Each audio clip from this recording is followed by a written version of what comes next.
बिस्मिल्लाहिर्रहमानिर्रहीम। अस्सलाम वालेकुम नाज़रीन, उम्मीद है आप सब खैरियत से होंगे। ज़मान पाक लाहौर में आज इमरान खान साहब से मुलाकात हुई है। इनविटेशन आया था, कुछ और सहाफ़ियों को बुलाया गया था, मुझे भी दावत आई थी, तो मैं गया हूँ ज़मान पाक लाहौर में खान साहब से मिलने के लिए। और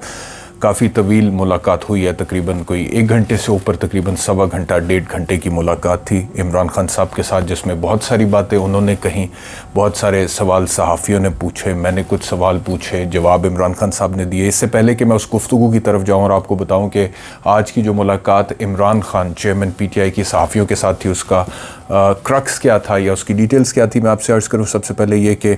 ज़मान पाक के बाहर का जो माहौल था, जो कि 9 मई से पहले होता था, मिसाल के तौर पे एक खैमा बस्ती थी, बहुत सारे कारकुनान वर्कर्स वहाँ पर मौजूद होते थे और ढोल की थाप होती थी और गाने लगे होते थे और मेले का समा होता था और खैमा बस्ती थी, कंटेनर्स लगे होते थे। उसमें तो ज़मीन आसमान का फ़र्क था। आज तो ज़मान पाक लाहौर के बाहर कुछ भी नहीं था, चंद पुलिस वाले सिक्योरिटी एहलकार वगैरह खड़े थे और उसके बाद फिर और कुछ भी नहीं था। यानी कि वो आराम से वहाँ से मैं गया हूँ और क्रॉस किया और उसके बाद खान साहब का जो घर का गेट है उधर गया हूँ, तो वहाँ पे भी कुछ सिक्योरिटी गार्ड्स वगैरह थे और वहाँ से मैं एंटर हो गया। तो जो इमरान खान के घर के बाहर का माहौल था ज़मान पाक का, उसमें तो बहुत बड़ी तब्दीली थी, ज़मीन आसमान का फ़र्क था। ज़मान पाक के अंदर का जो माहौल था उसमें भी ज़ाहिरी बात है तब्दीली थी। गेट के मेन गेट के अंदर से आप एंटर हों तो वो रौनकें नहीं थी, उतने लोग नहीं थे, उस तरह से एक सेलिब्रेशन का सा समा नहीं था। लेकिन जब मैं अंदर गया हूँ जहाँ पे इमरान खान साहब मौजूद थे और मुलाकात कर रहे थे सहाफ़ियों के साथ, तो इमरान खान साहब से जब मुलाकात हुई और उनसे हाथ मिलाया और उसके बाद फिर बैठे, तो उनकी जो बॉडी लैंग्वेज थी, उनका जो मोराल था, उनके जो स्पिरिट था, वो बिल्कुल वैसे ही था। उसमें मुझे कोई तब्दीली नज़र नहीं आई है। तो इमरान खान की जो गुफ्तगू थी उसमें भी मुझे कोई तब्दीली नहीं नज़र आई, बल्कि मुझे थोड़ी सी इस हवाले से मैं कहूँगा, लेट मी से इट, कि डिसअपॉइंटमेंट भी हुई है इस हवाले से मुझे थोड़ी सी, और वो क्यों हुई है वो मैं एक्सप्लेन करता हूँ। जो कंटेंट था इमरान खान का, जो गुफ्तगू वो कर रहे थे, उसमें भी कोई ख़ास तब्दीली नहीं थी, सिवाय एक बात के कि मुज़ाकरात की बात अब वो करते हैं। वो कहते हैं कि मैं मुज़ाकरात करने के लिए तैयार हूँ और मुज़ाकरात बिल्कुल अगर कोई करना चाहे तो मैं उसके लिए तैयार हूँ, और ख़ास तौर पे ताकतवर हलकों की तरफ उनका इशारा था। PDM के साथ मुज़ाकरात के सवाल पर उन्होंने कहा कि कोई ख़ास फ़ायदा नहीं है PDM के साथ मुज़ाकरात करने का, लेकिन हाँ, ताकतवर हलके जो हैं उनसे मुज़ाकरात करने के लिए उन्होंने कहा कि मैं तैयार हूँ। अच्छा, तो इसके अलावा जो उनकी रीडिंग है या असेसमेंट है वो एग्जैक्टली वही है जो 9 मई से पहले की थी। मिसाल के तौर पे उन्होंने कहा कि जो सूरत हाल है वो सस्टेनेबल नहीं है। अभी जो मौजूदा हुकूमत ने फस्तायत की है और जिस तरह से लोगों को घरों से उठाया, ख़वातीन को, बच्चों को, और उसके बाद उन्होंने कहा कि जिस तरह से पाकिस्तान तहरीक इंसाफ के कारकुनान की गिरफ़्तारियाँ हुई हैं बहुत बड़े पैमाने पे, और ये जितने भी सियासी अदम इस्तेहकाम है, ये सूरत हाल है, गिवन द फैक्ट कि मुल्क की मईशत की सूरत हाल बहुत ख़राब है। डॉलर का रेट जो है वो श्रीलंका में जितना डॉलर का रेट है उससे भी ज़्यादा हो चुका हुआ है, और गरीब आदमी और जो आवाम है वो गुर्बत और महंगाई की चक्की में पिस गए हैं। तो उन्होंने कहा कि इस माहौल में ख़ास तौर पे ये जो सूरत हाल है, जो फस्तायत आप लोगों को नज़र आ रही है, ये ज़्यादा सस्टेनेबल नहीं है, यानी कि ज़्यादा देर चलेगी नहीं। ये उन्होंने किसी हद तक तस्लीम किया कि एक खौफ की फ़िज़ा है, लेकिन उसके बावजूद उन्होंने कहा कि ये ज़्यादा देर तक कायम रह नहीं सकती या रहेगी नहीं, और ये तब्दील होगी। और उनका कहना ये था कि जो कोई भी जो तहरीक होती है वो ऐसे ख़त्म नहीं होती, कोई भी जो सियासी जमात होती है वो ऐसे ख़त्म नहीं होती। और मुझे लगा इमरान खान की गुफ्तगू सुन के, जो कुछ भी वो बोल रहे थे, मैं सुन रहा था, काफ़ी देर मैं खामोशी से सुनता रहा हूँ, और बाद में जाके मैंने कुछ 2-3 सवाल किए हैं। उसकी तरफ मैं आता हूँ कि मैंने क्या सवाल किया, खान साहब ने क्या जवाब दिया। लेकिन उन्होंने कहा कि तहरीक जो होती है वो ऐसे ख़त्म नहीं होती है, पॉलिटिकल पार्टी जो होती है वो ऐसे ख़त्म नहीं होती है, और इंसाफ ना हो तो मुआशरा कायम नहीं रहता है। और फिर सहाबा के दौर से उन्होंने मिसालें दी, और इसके अलावा उन्होंने कहा कि, और जो उनकी गुफ्तगू थी ना, उससे मुझे लगा कि जब मैं उनको सुन रहा था कि वो जो इमरान खान की एक्सपेक्टेशन 9 मई से पहले थी, क्योंकि आप देखें ना कि 9 मई के बाद तो सूरत हाल बहुत सियासी तौर पर तब्दील हो गया। पाकिस्तान तहरीक इंसाफ के रहनुमा बहुत बड़ी तादाद में पार्टी से मुस्ताफ़ी होकर जा चुके हैं, ऐलानात कर चुके हैं। आज भी बहुत बड़ी एक लंबी चौड़ी लिस्ट है जिसमें लोग जो है उन्होंने पाकिस्तान तहरीक इंसाफ को छोड़ने का ऐलान किया। लेकिन उसके बावजूद इमरान खान का जो पॉइंट ऑफ व्यू था वो ये था कि जो अवाम है वो फिर भी इवेंचुअली जब इस तरह की सिचुएशन होती है उसके ख़िलाफ़ वो एहतजाज करते हैं और वो एहतजाज करेंगे, वो सड़कों पर आएंगे। उनका ख्याल ये था कि पाकिस्तान के अवाम जो है इसको एक्सेप्ट नहीं करेंगे जो कुछ हो रहा है, और जिस तरह से हो रहा है अवाम में इसकी एक्सेप्टेबिलिटी नहीं होगी तो लोग जो है इसके ऊपर रिएक्ट करते हैं। बल्कि एक सहाफ़ी ने वहाँ पे एक मिसाल दी, उन्होंने कहा कि पाकिस्तान की जो सोसाइटी, हमारा जो माशरा है, वो सहाफ़ी ने बोला खान साहब उसके डायनामिक्स थोड़े से डिफरेंट हैं। मिसाल के तौर पे दुनिया के वो ममालिक जहाँ पे कोई समाजी तब्दीली पनप रही थी और आई थी तो वहाँ पे अवाम जो थे वो इस तरह से निकले थे, लेकिन पाकिस्तान में सूरत हाल उससे मुख्तलिफ है और यहाँ पर लोग जो है उस तरह से नहीं निकलते हैं। तो उसमें जवाब में इमरान खान ने फिर एक ऑप्टिमिस्टिक किस्म का जवाब दिया और उन्होंने कहा कि ऐसी बात नहीं है कि पाकिस्तान के लोगों में शऊर नहीं है या वो नहीं निकलेंगे। उनका मतलब ये था कि जब एक सर्टन स्टेज पे वो ज़रूर निकलेंगे। तो वो इमरान खान का जो आइडियलिज़म है वो अपनी जगह पर वैसे ही कायम है, बावजूद इसके कि पाकिस्तान तहरीक इंसाफ के रहनुमा बहुत बड़ी तादाद में पाकिस्तान तहरीक इंसाफ को खैरबाद कह चुके हैं, प्रेस कॉन्फ्रेंसेस कर चुके हैं, मुस्ताफ़ी हो चुके हैं। तो वो आइडियलिज़म का इजहार उन्होंने आज भी सहाफ़ियों के साथ गुफ्तगू में किया है। अच्छा जी, एक तो ये बात हो गई। दूसरा फिर ये कि जैसे कि मैंने आपको कहा कि उनसे जब पीडीएम के हवाले से बात हुई कि जी आप पीडीएम से मुज़ाकरात करेंगे, तो उन्होंने कहा कि उनसे मुज़ाकरात करने का फ़ायदा नहीं है, बल्कि उन्होंने कहा कि पीडीएम को तो इतना फ़र्क नहीं पड़ता, डॉलर जब महंगा होता है तो इनके असासे क्योंकि बाहर पड़े हुए हैं तो इनके असासों की मालियत जो है वो बढ़ जाती है, लेकिन वैसे मुज़ाकरात जो हैं वो होने चाहिए। अच्छा, अब मैं इसको कंपेयर कर रहा था क्योंकि जैसे ही मैं मुलाकात करने के बाद वापस आया तो मैंने टेलीविज़न ऑन किया तो मैंने देखा कि मरीम औरंगज़ेब का एक स्टेटमेंट आ रहा था जिसमें मरीम औरंगज़ेब ने कहा कि इमरान खान मुज़ाकरात नहीं एनआरओ की बात कर रहे हैं। तो जब मैंने वो मरीम औरंगज़ेब का स्टेटमेंट देखा और फिर थोड़ी देर पहले जो इमरान खान की गुफ्तगू मैं सुन चुका हुआ था, तो मुझे बिल्कुल मरीम औरंगज़ेब का वो स्टेटमेंट जो है ना वो उसमें कोई सच्चाई नहीं लगी और वो बिल्कुल बेमायनी लगा। क्योंकि इमरान खान जहाँ तक पीडीएम का ताल्लुक़ है उनसे तो अभी तक मुज़ाकरात करने के लिए भी तैयार नहीं है। मरीम औरंगज़ेब या पीडीएम की 13 जमातों से मुज़ाकरात करने का इमरान खान का अभी तक कोई माइंडसेट नज़र नहीं आया। हाँ, इस्टेब्लिशमेंट के साथ मुज़ाकरात करने के लिए वो ज़हनी तौर पर तैयार हैं और अभी ये ख़बर आ चुकी है कि वो एक कमेटी उन्होंने तश्कील दे दी है। लेकिन ख़बर के मुताबिक सारी बात है कि वो उस ख़बर यही है कि हुकूमत के साथ मुज़ाकरात के लिए एक कमेटी इमरान खान ने तश्कील दे दी है जिसमें शाह महमूद कुरैशी, परवेज़ खटक, असद उमर, हलीम आदिल शेख। असद उमर साहब ने मुस्ताफ़ी हुए हैं जनरल सेक्रेटरी की पोस्ट से और कोर कमेटी से, लेकिन वो मेंबर हैं। अब पता नहीं असद उमर साहब उस कमेटी में मतलब कि अगर यहाँ से नोटिफिकेशन हो रहा है तो रिप्रेजेंट करेंगे उसको कि नहीं करेंगे, लेकिन बहरहाल नाम है शाह महमूद कुरैशी, परवेज़ खटक, असद उमर, हलीम आदिल शेख, ओन अब्बास और मुराद सईद और हमाद अज़हर, ये मुज़ाकराती टीम का हिस्सा होंगे। और उसमें ये कह रहे हैं जी कि ये जो हैं लोग ये मुज़ाकरात करेंगे हुकूमत से। एक सवाल इमरान खान से ये भी हुआ कि अगर आपको नाअहल कर दिया जाता है तो आपके बाद पाकिस्तान तहरीक इंसाफ का क्या होगा? तो उसका जवाब उन्होंने ये दिया कि अगर मेरे साथ मुझे नाअहल करते हैं तो फिर शाह महमूद कुरैशी जो है वो पार्टी के मामलात को चलाएंगे। और परवेज़ खटक का जिक्र भी उन्होंने किया कि ये सीनियर लोग जो हैं ये पार्टी के मामलात को चलाएंगे। उसके बाद फिर एक जगह पे उन्होंने ये भी कहा कि फ़ौज से उनकी कोई लड़ाई नहीं है, फ़ौज मेरी है, जल्द वक्त तब्दील होने वाला है और आने वाले दिनों में बड़े सरप्राइज़ दूँगा। मौजूदा हुकूमत ने मुल्क की मईशत को तबाह कर दिया है, इलेक्शन के अलावा कोई हल नहीं है। तो वो जो उनकी डिमांड है इलेक्शंस के हवाले से, वो अपनी उस डिमांड पर कायम है और उस पर अभी तक वो खड़े हैं और वो कहते हैं कि जी इलेक्शंस जो है हमारी तो एक ही आइनी कॉन्स्टिट्यूशनल डिमांड है, इलेक्शंस होने चाहिए तो इलेक्शंस होने चाहिए। अच्छा, अब एक सवाल इमरान खान से ये हुआ कि क्या आपको कोई ऑफ़र आई है मुल्क से बाहर जाने की? बैनुल-अक़वामी किसी एंटिटी ने, किसी ताकत ने, किसी मुल्क ने आपको ऑफ़र किया कि हम आपको फैसिलिटेट करते हैं, जिस तरह से माजी में पाकिस्तान के कुछ लीडर्स को फैसिलिटेशन मिली है बैरून मुल्क से, तो आपको कोई ऑफ़र आई है किसी की तरफ से कि आपको फैसिलिटेट करते हैं, आप मुल्क से बाहर चले जाएँ, आपको सेफ़ एग्ज़िट देते हैं? तो इसको उन्होंने टोटल डिनाई किया और उन्होंने कहा कि ना तो मुझे कोई ऐसी ऑफ़र आई है और ना ही मेरे तक पहुँची है। और फिर वो जब सवाल उनसे हुआ कि आपका नाम एग्ज़िट कंट्रोल लिस्ट में हुकूमत ने डाल दिया है, तो उन्होंने कहा कि वो तो मैंने पहले ही कहा है कि उन्होंने बहुत अच्छा किया है क्योंकि मैं मुल्क से बाहर जाना ही नहीं चाहता क्योंकि मेरा मुल्क है। तो ये जी उन्होंने इस सवाल का जवाब दिया।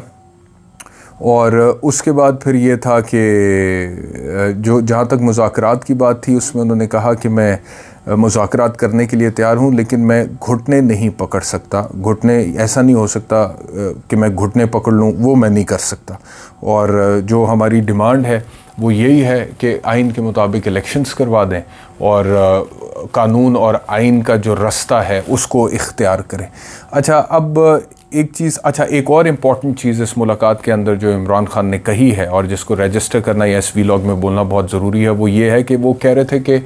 जब वो हुआ वाक़या 9 मई का, तो मैं तो अंदर था, मुझे तो पता नहीं था कि बाहर क्या हो रहा है। लेकिन ये है कि मेरे जितने भी फॉलोअर्स हैं, पाकिस्तान तहरीक इंसाफ के जो कारकुनान हैं, उनको हमेशा मैंने पीसफुल प्रोटेस्ट करने का ही कहा है। और पीसफुल प्रोटेस्ट हो सकता है, उसके ऊपर कोई पाबंदी नहीं है, कोई कदहन नहीं है, वो आइनी तौर पर हो सकता है। लेकिन जो तोड़ फोड़ हुई है और जो जलाओ घराओ हुआ है और जो तशद्दुद हुआ है, वो बिल्कुल गलत हुआ है। तो वो नहीं होना चाहिए था, और वो जिन लोगों ने किया वो गलत किया है। तो उसकी हमारे सामने तो आज बड़े खुल के खान साहब ने मजम्मत की है। और उन्होंने कहा कि वो जो ख़ास तौर पे कोर कमांडर लाहौर के घर का हवाला देते हुए, और क्योंकि गुफ्तगू उस हवाले से हो रही थी, तो उन्होंने कहा कि वो बड़ा ही गलत हुआ है और वो नहीं होना चाहिए था, और वो किसी सूरत नहीं होना चाहिए था, और हमने कभी इस तरह की पॉलिटिक्स की नहीं। और फिर उन्होंने कहा कि क्योंकि हम तो देखें सियासी तौर पर मकबूल जमात थे और हम तो इलेक्शंस चाहते थे, तो हम क्यों चाहेंगे कि माहौल ख़राब हो या लॉ एंड ऑर्डर सिचुएशन ख़राब हो। लेकिन जिन लोगों ने भी किया है उसके ऊपर एक फेयर इन्वेस्टिगेशन ज़रूर हो, लेकिन जिन लोगों ने किया है वो गलत हुआ है और वो नहीं होना चाहिए था। अच्छा जी, ये सारी बात हुई। और उसके बाद फिर मैंने एक सवाल पूछा इमरान खान साहब से, क्योंकि वो जितनी भी गुफ्तगू कर रहे थे ना, वो गुफ्तगू ये थी उनकी कि पाकिस्तान तहरीक इंसाफ मकबूल है, अवाम में ग्रास रूट लेवल में PTI की वोट बैंक है, उनकी सपोर्ट है। अगर ये चले भी जाते हैं लोग, जो लोग गए उनके हवाले से उन्होंने बाय द वे कहा कि कुछ लोग जो हैं उनका जेन्युइन प्रॉब्लम था, लेकिन कुछ लोग एक्सपोज हो गए। शीरी मज़ारी का नाम लेते हुए उन्होंने कहा कि शीरी का केस जो है वो जेन्युइन है। आई कैन अंडरस्टैंड कि वो ब्लड प्रेशर की मरीज़ा है और उसकी वो जो जिस्मानी हालत है या सेहत है वो इस काबिल नहीं थी कि वो ये वाला रगड़ा सह पाती, तो लिहाजा शीरी मज़ारी ने जो किया है वो जेन्युइन है वो। लेकिन कुछ लोग ऐसे हैं, लेकिन उन्होंने कोई नाम नहीं लिए, बल्कि साफ़ियों ने उनसे इसरार किया कि आप हमें बताएं कि किन लोगों के हवाले से आप कह रहे हैं कि वो एक्सपोज हुए। लेकिन बहरहाल उन्होंने अभी कोई नाम नहीं लिया, लेकिन ये ज़रूर ज़िक्र हुआ कि कुछ लोग एक्सपोज हुए, कुछ जो हैं वो जेन्युइन उनका प्रॉब्लम था, क्योंकि जो दबाव था वो दबाव वो जेन्युइनली बर्दाश्त कर नहीं सकते थे। अच्छा, तो ये जब जितनी भी बातें खान साहब कर रहे थे ना, और जब वो कह रहे थे कि सस्टेनेबल नहीं है और लोग पाकिस्तान तहरीक इंसाफ को सपोर्ट करते हैं और अवाम में शऊर आ चुका है और इलेक्शंस जो है वो आइन का तकाजा है और ये सब कुछ, और जितनी भी बातें वो कर रहे थे कि तहरीकें ऐसे ख़त्म नहीं हो सकती, तो मैंने उनसे सवाल किया कि खान साहब आप जितनी भी गुफ्तगू कर रहे हैं ना, ये गुफ्तगू को अगर थ्योरेटिकल पॉइंट ऑफ व्यू से देखा जाए तो आप दुरुस्त बात कर रहे हैं कि पाकिस्तान तहरीक इंसाफ मकबूल है। आप दुरुस्त बात कर रहे हैं कि सियासी जमातें ऐसे ख़त्म नहीं होती हैं, ना होनी चाहिए। आप दुरुस्त बात कर रहे हैं कि हुकूमत की तरफ से जो फस्तायत की गई है वो नहीं होनी चाहिए। But the fact of the matter remains के ये सब कुछ हो रहा है। यानी कि जो आप कह रहे हैं आइडियलिस्टिकली स्पीकिंग, थ्योरेटिकली स्पीकिंग, आप बिल्कुल दुरुस्त कह रहे हैं कि ऐसे नहीं होना चाहिए, और थ्योरेटिकली आइडियलिस्टिकली ये गलत है जो कुछ भी हो रहा है। लेकिन अब ज़रा थोड़ी देर के लिए हम डी फैक्टो सिचुएशन को देखें पाकिस्तान की, और जो हालात है और जो प्रैक्टिकलिटी है, जो प्रैक्टिकल सिचुएशन है वो इससे मुख्तलिफ है। तो मैंने उनसे ये सवाल पूछा कि आपकी जितनी भी गुफ्तगू है उसमें आपकी बातें थ्योरेटिकल पॉइंट ऑफ व्यू से, आइडियलिस्टिक पॉइंट ऑफ व्यू से या मेरिट्स के पॉइंट ऑफ व्यू से दुरुस्त भी हैं, बिल्कुल दुरुस्त हैं, लेकिन प्रैक्टिकली जब सूरत हाल डिफरेंट है, मिसाल के तौर पे आप ख़ुद कह रहे हैं कि कुछ लोगों ने दबाव में पार्टी आके छोड़ी और वो बर्दाश्त नहीं कर सकते थे और जेन्युइन था, तो फिर ये मिसाल के तौर पे ये मेरिट्स तो नहीं है ना, ये तो फिर कुछ और है। तो जब प्रैक्टिकली सिचुएशन कुछ और है, तो इस कुछ और किस्म की सिचुएशन के हवाले से आपने कुछ और हिकमत अमली सोची अपनी दिमाग में कि इस क्राइसिस को आपने सर्वाइव कैसे करना है। और फिर मैंने उनको वो हवाला दिया मिसाल के तौर पे कि एक चनकिया की सेइंग है, live to fight another day, और वो जो है जी, और क्राइसिस को सर्वाइव करना ज़रूरी होता है। और जो भी आप कहते हैं कि आपका नैरेटिव जो है वो अवाम में बिक चुका है और लोग जो है वो आपको पसंद करते हैं, वो सारी बातें अपनी जगह पे, लेकिन दूसरी तरफ जब हुकूमत ने जो कुछ किया है वो उस ताकत को इस्तेमाल करते हुए किया है, तो प्रैक्टिकली वो सिचुएशन डिफरेंट है। तो अगर वो उस पर गामजन रहते हैं और वो they don't care about the merits और द थ्योरी और idealism, then what is the strategy that you have in mind as a politician? ये मेरा सवाल था कि ठीक है, आपके हवाले से आपका जो सपोर्टर है वो मानता है कि आप लीडर हैं, बड़े लीडर हैं, आप लोगों को इकट्ठा आपने कर लिया फॉर अ सर्टन कॉज, लेकिन अभी जो सूरत हाल है प्रैक्टिकल पॉइंट ऑफ व्यू से, उसमें मे बी आपको एक लीडर से ज़्यादा एक पॉलिटिशियन के तौर पे सोचने की ज़रूरत है।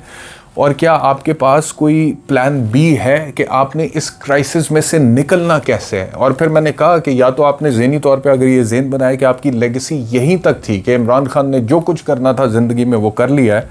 और उसके बाद अब जो है आगे आप समझते हैं कि यहीं तक आपकी या आप समझते हैं कि आपने इस क्राइसिस को सर्वाइव करना है, इसमें से निकलना है और फिर दोबारा जो है मैदान में उतरना है, तो उसके लिए कोई प्लान बी है? तो उसका जवाब इमरान खान साहब ने जो दिया उसमें मुझे नहीं लगा कि कोई प्लान भी उन्होंने सोचा है।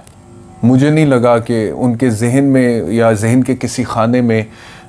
इस तरह से वो सोच रहे हैं एज अ पॉलिटिशियन कि मैंने इस क्राइसिस को सर्वाइव कैसे करना है। मैंने उनको ये अदराक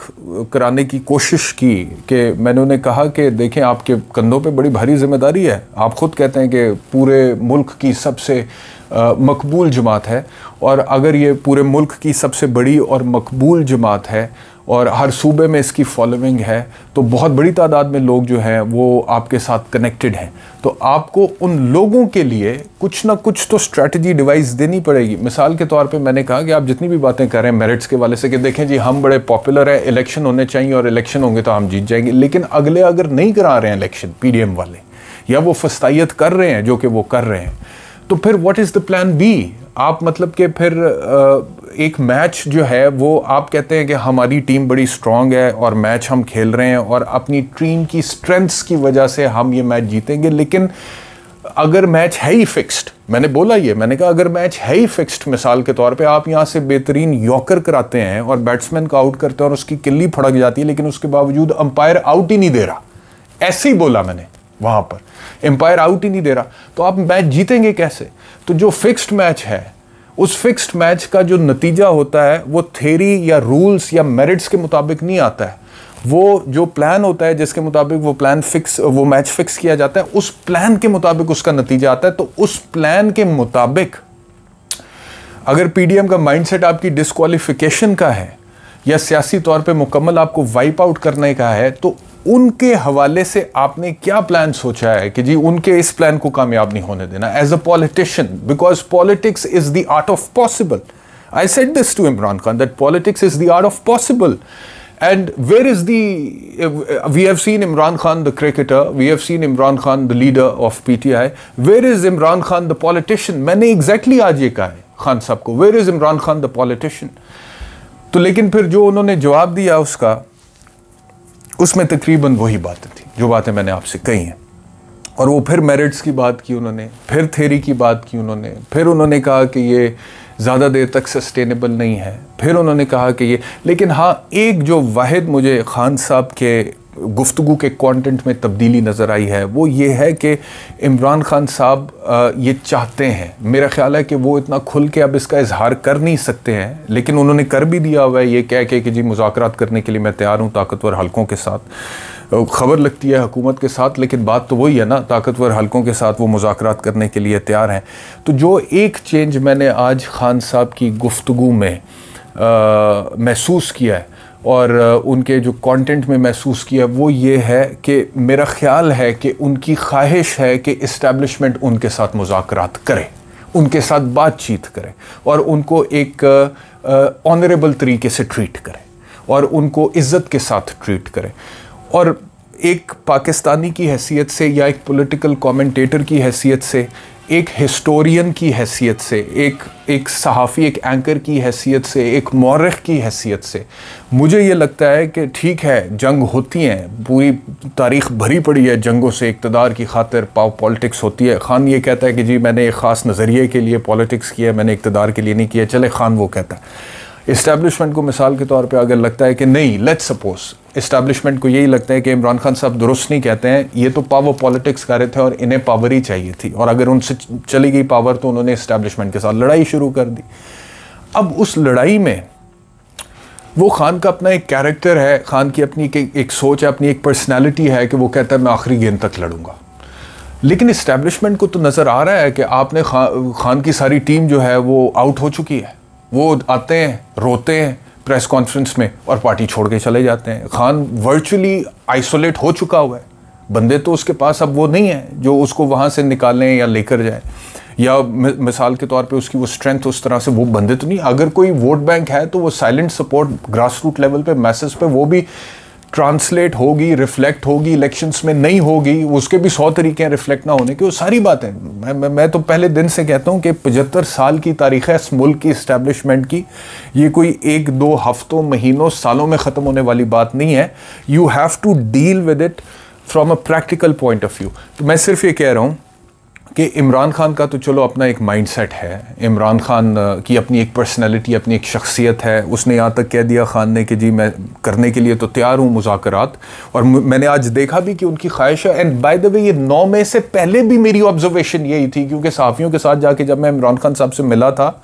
तो खान साहब ने 9 मई से पहले भी ये बात की थी सहाफ़ियों से कि मैं इस्टेब्लिशमेंट और मेरे दरमियान जो खलीज है, जो डिफरेंसेस हैं, कैसे दूर करूं। ये अल्फाज थे खान के कि कैसे दूर करूं, क्या करूं, क्या करूं। तो उन्होंने सहाफ़ियों ने जिसके दिल में जो आया, ज़हन में जो आया, उसने मशवरे दिए, जी आप ये करें। किसी ने कहा जी बैनुल अक़वामी कोई कंट्री को आप डालें, कोई चाइना को, सऊदी अरब को, किसी ने कोई मशवरा, किसी ने कोई मशवरा। बहरहाल मशवरे तब बहुत सारे लोगों ने दिए थे, इमरान खान ने सुने भी थे। वो ख्वाहिश पहले भी थी, वो ख्वाहिश आज भी है, आज उसका इजहार भी हो चुका है। तो मैं ये कहना चाहता हूँ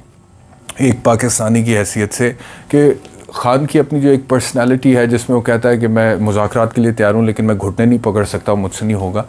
इस्टेब्लिशमेंट तो ये जानती है कि वो काफ़ी हद तक पाकिस्तान तहरीक इंसाफ के हवाले से जो लेटेस्ट डेवलपमेंट्स है उसमें पाकिस्तान तहरीक इंसाफ की स्ट्रेंथ जो है वो ख़त्म हो चुकी है। तो इस्टेब्लिशमेंट को मैं समझता हूँ कि बड़ा दिल करना चाहिए और एक ऑनरेबल तरीके से इमरान खान को ट्रीट करना चाहिए। और यकीन करें अगर ऐसा होगा तो मुझे एक पाकिस्तानी की हैसियत से लगता है कि इस्टेब्लिशमेंट की इज़्ज़त में बड़ा इजाफा हो जाएगा,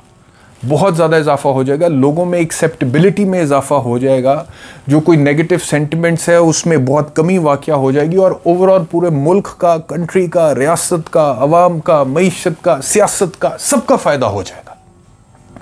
तो मैं पहले से कहता आया हूँ और मैं फिर कह रहा हूँ, और मैं यकीन करें कि वहाँ पे 10 से 1 सहाफ़ी, 12 सहाफ़ी जितने भी वहाँ पर मौजूद थे, नॉर्मली होता यह है कि खान साहब जो कहते हैं उनके जो लाइक माइंडेड जर्नलिस्ट्स हैं वो एग्जैक्टली वही बात कह देते हैं या उससे मिलती जुलती बात करते हैं, खान साहब को सेकंड करते हैं। But today I have had a debate with Imran Khan and I have tried to convince him that he needs to think about it कि how he has to survive the crisis as a politician. There has to be a plan B. दुनिया की किसी सियासत की लड़ाई में या रियासत की लड़ाई में या जंगों में या फौजों की लड़ाई में ये होता ही नहीं है कि आपके पास सिर्फ एक प्लान ए होता है और वो नाकाम हो जाए तो आपकी शिकस्त हो जाती है। आपके पास प्लान ए होता है, बी होता है, सी होता है, डी होता है। तो ये इमरान खान की जो टीम है, उनके जो एडवाइजर्स हैं, मुझे नहीं पता कि पहले जो थे, जो अब छोड़ के जा चुके, वो अब क्या कहते रहे खान साहब को, लेकिन अगर वो मिसाल के तौर पे इस तरह की बातें कहते रहते तो हो सकता है कि सिचुएशन डिफरेंट होती। तो खान साहब को भी मैंने ये डिबेट किया आज इमरान खान साहब के साथ that he needs to think as a politician. और मैं ये भी कह रहा हूँ कि इस्टेब्लिशमेंट अगर अपना दिल बड़ा करे और इमरान खान को एक ऑनरेबल तरीके से ट्रीट करे, after all he is a Pakistani who is represented Pakistan. ठीक है आपकी लड़ाई होगी, ठीक है लड़ाई होगी, ठीक है उस लड़ाई the fight got a bit dirty also, we understand. हम ये भी कहता हूँ मैं कि 9 मई का जो वाक़या है उस पर कॉम्प्रोमाइज़ ना करें, उस पर कानून के मुताबिक कार्रवाई करें, जो लोग रिस्पॉन्सिबल हैं उनको आप कानून के मुताबिक डील करें। लेकिन पॉलिटिकल पॉइंट ऑफ व्यू से, सियासी पॉइंट ऑफ व्यू से, क्योंकि उससे फिर बहुत बड़ी एक फॉलोइंग भी जुड़ी है इमरान खान की, और मुल्क का उसके अंदर स्टेक साथ जुड़ा हुआ है, और इस्टेब्लिशमेंट भी इसी मुल्क की है और इसी मुल्क का भला चाहती है। तो उस पॉइंट ऑफ व्यू से मैं ये समझता हूँ कि इस्टेब्लिशमेंट अगर अपना दिल बड़ा करे और खान साहब को ऑनरेबल तरीके से ट्रीट करे तो क्या मनाजिर होंगे यार, कितने लोग खुश हो जाएंगे इस मुल्क में। आप मुझे बताएं, कितने लोग इस वक्त परेशान हैं, कितने लोग इस वक्त एक अनसर्टनिटी की सिचुएशन में, आपका इन्वेस्टर इस वक्त जो है वो मुल्क से भाग रहा है, कारोबारी तबका परेशान है, लोग अपने पैसे बाहर ट्रांसफर कर रहे हैं, लोग मुल्क से बाहर सेटल होने का सोच रहे हैं। 10 लोगों ने मशवरे दिए हैं जी कि मुल्क से बाहर चले जाओ, ये चले जाओ, वो चले जाओ, एक दूसरे को लोग मशवरे दे रहे हैं। लेकिन मैं ये समझता हूं कि ये जो टेस्टिंग टाइम्स होते हैं एक मुल्क के, एक नेशन के, एक कौम के, उसमें फिर आपको पॉजिटिव रोल प्ले करना चाहिए, और खान साहब की जहाँ पे गलतियाँ हैं उन्हें भी आइडेंटिफाई करना चाहिए, उसको दुरुस्त करना चाहिए, और जो इस्टेब्लिशमेंट है उसको भी दिल बड़ा करना चाहिए, और ये मामला सेटल होना चाहिए, और उसमें कॉन्स्टिट्यूशन और आइन और ये सारी और practicalities at the same time. देखो, मुझसे ज़्यादा थ्योरी का कौन दाई हो सकता है, कॉन्स्टिट्यूशन का, आइन का, अदालतों का, रूल ऑफ लॉ का। मैं तो हूँ ही बैरिस्टर, 16 साल से मैं तो काम ही ये करता हूँ ना, कानून का काम करता हूँ, लोगों को लीगली रिप्रेजेंट करता हूँ। But I am saying this on the basis of politics के, ये सियासी पॉइंट ऑफ व्यू से सोच के मैं ये कह रहा हूं कि प्रैक्टिकलिटीज को जहन में रखते हुए कोई सोल्यूशन की तरफ बढ़े। ठीक है, तो खान साहब को तो मैं जितना इस हवाले से जो भी कंट्रीब्यूट अपनी तरफ से, और यकीन करें कि मैं वहाँ पे एक सहाफ़ी की तरह गुफ्तगू नहीं कर रहा था। सहाफ़ी नॉर्मली जो जाते हैं उनकी कोशिश होती है वो एक सवाल पूछें, इमरान खान आगे से 4 जवाब दे, वो 4 जवाब जाके वो अपने प्रोग्राम में या दीगर प्लेटफॉर्म्स पे जाके बताएं कि आज इमरान खान ने ये कह दिया और ये खबर मैं लेकर आया हूँ। मेरा ये कंसर्न ही नहीं था ऑनेस्टली स्पीकिंग कि मैं कोई यहाँ से खबर लेके जाऊँ या बताऊँ कि इमरान खान से बैरिस्टर एहतशाम की मुलाकात हुई है तो उसमें से ये खबर निकली है, खान का ये statement. My only concern was कि किसी तरह मुल्क की जो सिचुएशन है, हालत है, जिस तबाही में लोग जा चुके हैं, हम लोग यहाँ पे जो देख रहे हैं, इसको किसी तरह कंट्रोल करें सर, इसको रोके, इसको reverse. So I did not talk as a journalist, as an anchor there. I talked as a Pakistani with Imran Khan. And I talked to him and I tried to convince him, और मैं जितना कर सकता था वो मैंने किया है। आई होप कि इमरान खान साहब इस बारे में सोचें। आई होप जो कुछ मैं कह रहा हूँ इस्टेब्लिशमेंट इस बारे में सोचे। एंड आई होप कि जो मैं बड़े अरसे से कह रहा हूँ कि सैनिटी प्रिवेल करे। आप सब इस मुल्क के बड़े हैं सर, आप खान साहब भी हैं। मैं मानता हूँ कि इमरान खान ने गलतियाँ की होंगी, उन्होंने, आप लड़ाई हुई है, उस लड़ाई में अब इमरान खान साहब पर बहुत ऊपर आ गई है, इस्टेब्लिशमेंट हावी है, हर चीज़ है। लेकिन जंगें होती हैं, जंगें ख़त्म भी होती हैं, लेकिन जंग ख़त्म होने के बाद एक बादशाह दूसरे बादशाह को रिस्पेक्ट से ट्रीट करता है, ऑनर से ट्रीट करता है। तो ये वाला जो सेंटिमेंट है मेरे ख्याल में, ये अगर सामने आ जाएगा तो इज़्ज़तें बढ़ जाएंगी, मोहब्बतें बढ़ जाएंगी, नफ़रतें ख़त्म हो जाएंगी, दिल के मैल ख़त्म हो जाएंगे, चीज़ें बेहतर हो जाएंगी, मुल्क के लिए बेहतर हो जाएगा। लेकिन अगर हम अपनी ईगोज़ में पड़े रहे और हम माइक्रो जो अपने गोल्स हैं उसके हवाले से सोचते रहे तो फिर मेरा ख्याल है कि नुकसान होगा, और वो नहीं होना चाहिए। और वो जब मैं देखता हूँ या उसके बारे में सोचता हूँ, यकीन करें जब इमरान खान साहब ने वो तकरीर की थी आखिरी वाली जो बड़ी सख्त थी, जब 3 दिन की गिरफ्तारी के बाद आए थे, तो मैंने जब खान साहब के वो तेवर देखे थे तो तभी मैंने कहा था कि ये मामला अब ज़्यादा बिगड़ा है। और उस दिन से मैंने ये कहना शुरू कर दिया था सिचुएशन को डिफ्यूज़ करें। अभी पीटीआई वालों के ज़हन में नहीं था कि मामला इस हद तक बिगड़ेगा जितना बिगड़ चुका है। अभी सिचुएशन को डिफ्यूज़ करें, तो ये सिचुएशन डिफ्यूज़ होनी चाहिए। आफ्टर ऑल ये मुल्क हमारा है, हम सब इसके अंदर रहते हैं। जितना नुकसान हुआ इतना भी नहीं होना चाहिए था। लेकिन अब फोकस क्या होना चाहिए, मैं समझता हूँ फोकस ये होना चाहिए कि मज़ीद कोलैटरल डैमेज से मुल्क को कैसे बचाना है, लोगों को कैसे बचाना है, और जो हो चुका है डैमेज उसकी रिकवरी कैसे करनी है। अगर सिर्फ ये 2 पॉजिटिव पॉइंट्स पे हम एक कौम की तरह इकट्ठे हो जाएं, चाहे वो हमारी सियासी जमात है कोई, या फिर हमारी इस्टेब्लिशमेंट है, या हमारी ब्यूरोक्रेसी है, या हमारी जुडिशरी है, इन 2 नुक्तों पे आज भी हम इकट्ठे हो जाएं, कोई कंसेंसस डेवलप कर लें, कोई कंसेंसस कि जी जितना नुकसान हो गया नहीं होना चाहिए था, लेकिन जो हो गया सो हो गया, मजीद नहीं होना चाहिए कोलैटरल डैमेज, और जो हो चुका है उसकी रिकवरी कैसे करनी है, तो मेरे ख्याल में चीज़ें बहुत बेहतर हो सकती हैं। बहुत शुक्रिया वीलॉग देखने के लिए।